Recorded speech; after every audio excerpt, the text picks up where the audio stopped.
abantu bakithi abamnyama namhlanje abahlanye simile ekuthenini ubaba mayengekho kwiballot there will be no elections in South Africa.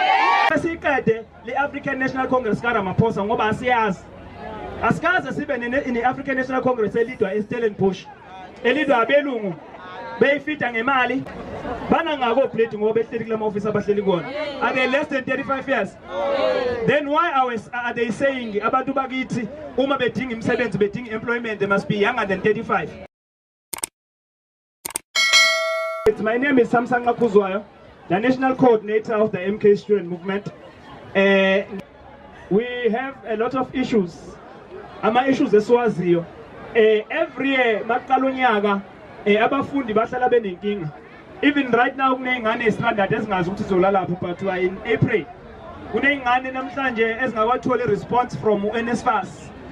Kuneyingane ezingena funding, kuneyingane ezingena ama rest. There's a lot of issues ezinye ingane azikwazanga ukuregister sezenza unyaka wazo ogcina kulonyaka but asiregisteranga ngenxa ukuthi there is that person called ubaba Okplate Zimande who's very incompetent in that office. For the longest time usehlale lapha ngazi iminyaka emingakhi but every year we have the very same issues umaqala unyaka even continuously towards unyaka uqhubeka uprogressa up until the end of the year and it doesn't care shame because uemployed angithi uemployee Cyril umngani wakho ongikazi amkhiphi uyazi nawe ukuthi into omunye komngani wakho avu relaxa awunandaba. So right now as a MK student movement we are clear ukuthi uwantu yababa aphumekela office ngoba akasawenza umsebenzi ayebekela ukuthi ayowenza. Sifuna abantu abasha abazozongena kule office aba understand I struggle sokuba umfundo omnyama ongenamali osuke ekhaya ngenamali o understand ukuhlupheka ngoba oPlate Zimande basenza nje ingoba ingane zabo zifunda phesheya ayifundi South Africa. Even the education system itself, it is not an education system that favors us as black people. It was created by white people and it was created to serve their own interests, to serve vele ingane zabo ezimhlophe. Ingakho namhlanje muyisuke ekhaya nje ufana nami ekhaya elingenabani elingenalutho bakithi awukwazi ukufunda ngoba imfundo iyabiza eSouth Africa.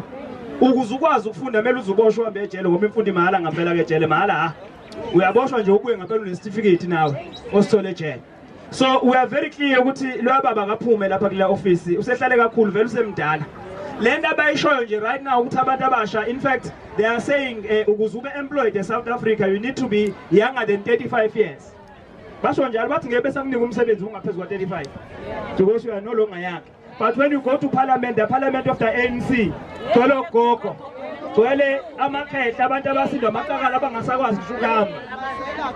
Does it mean ukuthi umuntu who's above 35 years old akanaso isisu akalambi yena akanawo umndeni okumele awondle? So we are very clear ukuthi we want all those people who are incompetent abasibuyisele emumva njengendle emnyama sibafuna bephumile. Iyodwa ke comrades into yokwenza lokho ubaba uMsholozi ukhulumile kakhulu wathi sifuna u2/3 majority. Ngizwile inkokhelo ebikhuluma la before me ithe safungwa 2/3 sifuna nje u3/3 straight. So we are very clear on this thing of u2/3 majority. Abanye abantu beba ba understand ukuthi indaba sifuna u2/3 majority. Sifuna ukuba i-overwhelming party in parliament so that we are able to change the systems of this country. We want to change this constitution that is anti-black people, a constitution that is anti-poor people, that is anti the majority of the masses of this country. This constitution was not created for us, we know. It was created for the majority. Ingako muzofika nje uyochecka la South Africa state sithi bona labantu abancane laba abantu abamhlophe ibona ba rich ukudlula thina esibaningi ezweni lethu. So we are saying it high time that all of that changes, comrades. But we are not going to attain that 2/3 majority if we are divided. Ubaba usesinikile umhlahlandlela. Baba ukhulumile kakhulu wadela konke. You must remember ukuthi ubaba uspende more than 60 years ngale kagogo. And it wasn't an easy decision for him to leave the party asehlale kuyona kuyona kuphela yaziyo. But ukwenzile ngoba ebona ukuhlupheka kwethu. Ebona ukuthi uma eqhubeka ehlala ngale uyobedlala ngathi. He even said it himself futhi bengakwazi ukuthi ashiye emhlabeni abantu bakubo besahlupheka ngalendlela. Ingakho uMsholozi esukumile wathi no asithathele umkhonto sabe sobagwaza. Awugwaze ekhaya kuqala before yogwaza kulaba abanye. Asikhiphe siqede le-African National Congress kaRamaphosa ngoba asiyazi. Asikaze sibe ne-African National Congress elidwa eStellenbosch elidwa abelungu beyifida ngemali yona into yafika bayinkinga ku-ANC imali, nothing else. Abantu ba greedy ingako ukuhlala isizwe kuthiwa ama-comrades adubulene kubangwani kanti sibanga ukusiza abantu ngempela. It's not that, it's because of money.